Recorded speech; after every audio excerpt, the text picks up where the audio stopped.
So you take off the front cover, and then you need, I believe it's a size 3 millimeter, is it 3? 4.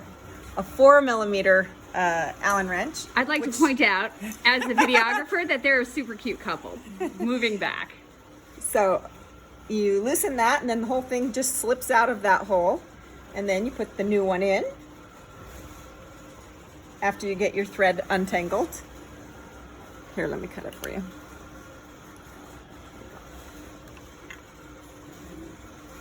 And you want it at 12. So the slot, wait, let me show exactly what you're talking about here.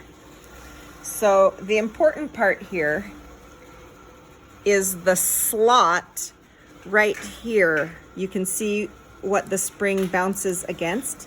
That slot goes in at 12 o'clock. Is that correct? So you move that in, you have that slot right at 12, and then the distance out right here.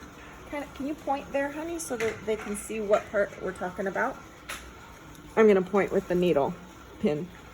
I mean the distance right here, how far the slot is from the body of the machine. You want that to be what? It's about 1/8 of an inch. Would you say that's 1/8 of an inch? Or is that a little bit more? To the outside. Oh, so what he looks at is the thread guide and this disc are even. But it's also about 1/8 of an inch from the body of the machine. So whatever you're looking at, you just want to make sure that's the right distance out. And then you just tighten it up? Mm-hmm.